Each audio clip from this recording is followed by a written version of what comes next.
नमस्ते मित्रों, यह है पेश नेटवर्क। मैं हूं प्रदीप हुंडू। आशा करता हूं कि सब भाई बहन प्रसन्न होंगे और सुखी होंगे।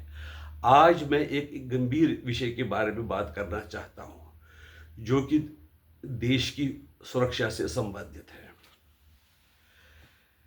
हमारे एक मुख्यमंत्री हुआ करते थे, तरुण गोगोई, जो कि आसाम के मुख्यमंत्री थे, और उनका एक लड़का है जो इस वक्त डिप्टी स्पीकर है लोकसभा का। तरुण गोगोई रहे नहीं।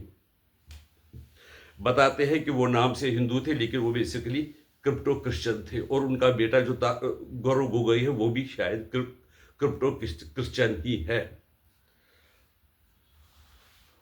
जब तरुण गोगोई मुख्यमंत्री थे, उनकी बहू जो ब्रिटिश पासपोर्ट होल्डर है, वो मुख्यमंत्री आवास पर रहती थी और वो सर्विस करती थी पाकिस्तान के एक संस्था है लीड पाकिस्तान एक संस्था हुई थी जो कि रिपोर्टिंग वगैरह करती थी कि हिंदुस्तान के हालात के बारे में, हिंदुस्तान के बारे में जानकारी दी थी, और उसमें ये भी कभी रिपोर्टिंग की गई थी कि आईबी के हवाले से वो जानकारी देती थी।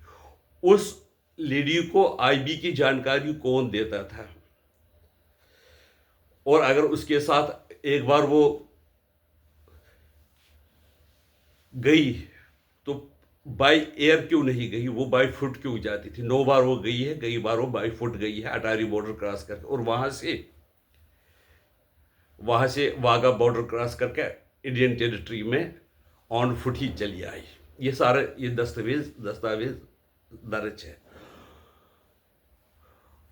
और उस जो लीड पाकिस्तान वो चलाती थी, वो एम्प्लॉय थी लीड पाकिस्तान की। उसका जो मालिक था वो था अली तौकीर शेख, जो कि आईएसआई का हैंडलर बताया जाता है, और उसको पाकिस्तानी रुपये में तनख्वाह भी मिलती थी। वो कितना मिलता था ये किसी को जानकारी नहीं। बताते थे उस वक्त जो 2011 में उसको 2.5 लाख पाकिस्तानी रुपये मिलते थे। वो इसका कोई कंफर्म नहीं कुल कितना है, क्या वो अकाउंट अभी भी चल रहा है या नहीं है, उसकी कोई जानकारी नहीं। न एलिजाबेथ गोगोई देना चाहती है, न गौरव गोगोई देना चाहता है। ये जो बातें उन्होंने की, अगर आप पाकिस्तानी एजेंसी के साथ काम करते, कोई एनजीओ वगैरह है, तो आपको ये बात छुपाने की ज़रूरत नहीं। ये बात लेकिन भारतीय मीडिया से की, भारतीय गवर्नमेंट से छिपाई गई। ऐसा क्या काम हो रहा था कि जो भारतीय एजेंसीज को नहीं बताया जाता था? पहले जब कांग्रेस की हुकूमत थी, यानी सोनिया गांधी की हुकूमत थी, तब ओपनली वो काम करती थी, लेकिन जब से भाजपा सरकार आई तो उन्होंने ये काम छुप छुप के करना शुरू कर दिया है। पाकिस्तान में उनका जो अकाउंट है वो अभी चल रहा है, किसी को जानकारी नहीं है। उसमें कितने अगर चल रहा है कितने पैसे, वो किसी को जानकारी नहीं है। लीड इंडिया का क्या काम है, वो वैसे जो बताए थे ह्यूमैनिटेरियन एड वगैरह, प्रेस वगैरह की हिंदुस्तान के हालात के बारे में बताना, या पॉलिसी मेकर्स को लॉबिंग करने के लिए वो लीड इंडिया बनाई गई थी। अब जो आसाम के मुख्यमंत्री हैं हेमंत विश्व शर्मा, वो कहते हैं, दावे से कहते हैं कि ऐसे देश विरोधी गतिविधियों में उसकी पत्नी, गौरव गोगोई की पत्नी इन्वॉल्व थी, कि उसको जेल जाना पड़ेगा।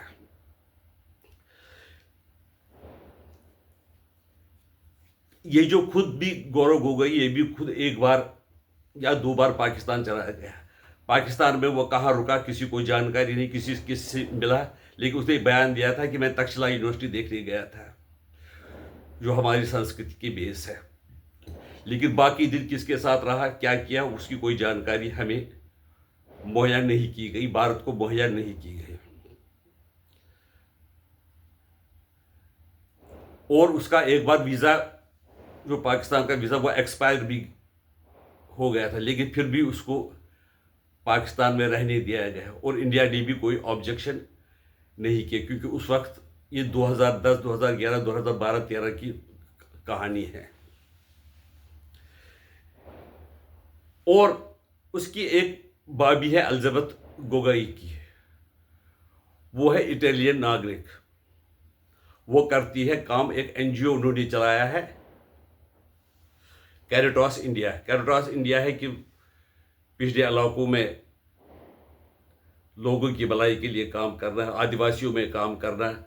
और जो 2000 जब मोदी सरकार थी, जब वो कोविड हुआ था, तो उसमें उन्होंने ये कहा था कि हम माइग्रेंट लेबरर्स उसके लिए काम कर रहे हैं।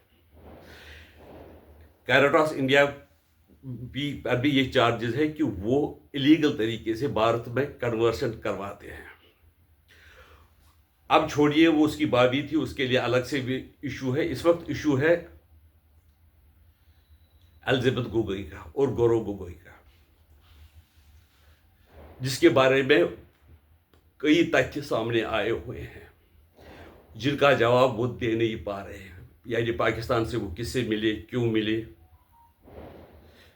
क्या करने गए थे। अच्छा, अगर वो जो आपकी पत्नी पाकिस्तान की किसी एजेंसी के लिए काम करती है तो कोई दिक्कत है, अगर वो ऐसी आईएसआई के साथ तो नहीं काम करती, उसका कोई जवाब नहीं है। और ये भी बताया जाता है कि पहले जब हिंदुस्तान और पाकिस्तान में जो ट्रेड वगैरह चालू था, एयर फ्लाइट वगैरह चाहते, तौकीर शेख भी इंडिया आया था उनके साथ, उनकी फ्लाइट में ट्रैवल करके इंडिया आया है। और कई बार वो शायद उनके साथ ही पाकिस्तान में गई थी। यानी कि उसके जो आईएसआई हैंडलर जो बताया था तौकीर शेख, उसके साथ बड़े करीबी संबंध थे, यानी पाकिस्तानी गवर्नमेंट के साथ उनके संबंध थे। अच्छा, दूसरी बात है, जो ये दंपति है गौरव गोगोई और एलिजाबेथ गोगोई, उनके दो बच्चे हैं। उन्होंने भारतीय पासपोर्ट सरेंडर करके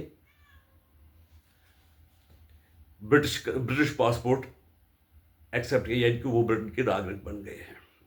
इतना ही नहीं, जो एलिजाबेथ गोगोई है वो भी भारत की नागरिक नहीं है।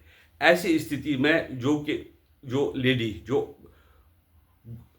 पार्लियामेंट में एक डिप्टी लीडर हो, या मुख्यमंत्री जो था उनके ससुर साहब उनके घर में रहती हो, तो उनके कनेक्शन हाईएस्ट लेवल पर हो सकते हैं। दूसरी बात यह है कि राहुल गांधी ने ऐसे व्यक्ति को ही क्यों डिप्टी लीडर लोकसभा का चुना, जिसकी इंटीग्रिटी डाउटफुल था, वो पाकिस्तान जाता आता रहता था। पहले ये भी बताऊं कि राहुल गांधी भी कई बार विदेशों में जाते रहे, और क्या करते रहे क्या नहीं करते किसी को जानकारी नहीं है। और जब सोनिया गांधी की सरकार थी तो उनसे ये जो उनके जो गौरव गोगोई या उसके जो तरुण गोगोई, उनसे क्यों नहीं पूछती थी कि आप, ये जो आपकी बहू है वो पाकिस्तान क्या करने जाती है, अगर जाती है तो उसको कौन सी करेंसी में पैसा मिलता है। और ऐसा भी बताया जाता है जब उसने लीड इंडिया की स्थापना की, उसमें उनको जो भारत में विदेशों से पैसा भी आता था, जो भारत जो फॉरेन एक्सचेंज रेगुलेशन उसके अगेंस्ट भी था, और वो पैसा किस लिए इस्तेमाल किया गया उसका भी कोई हिसाब किताब नहीं है।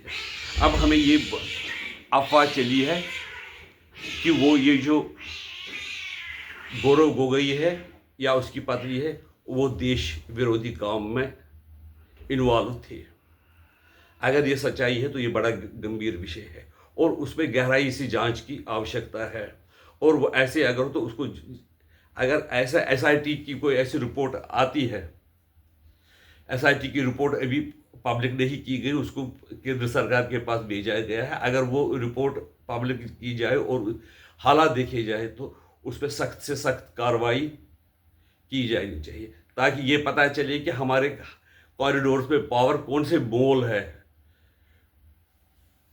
जो कि कभी कभी राजीव गांधी की पत्नी बनकर आते हैं, गोगोई की पत्नी बनकर आते हैं, और हाईएस्ट लेवल पर कांटेक्ट में रहते हैं, और पूरे जो जानकारी है बड़े लेवल पर रहते हैं, उसकी जानकारी रखते हैं। उसके लिए पूरी जांच चाहिए, और एसआईटी नहीं एनआईए की जांच होनी चाहिए, ताकि पूरी सच्चाई सामने आए और आगे की कार्रवाई उसी हिसाब से होनी चाहिए। भारत माता की जय, वंदे मातरम, नमस्कार।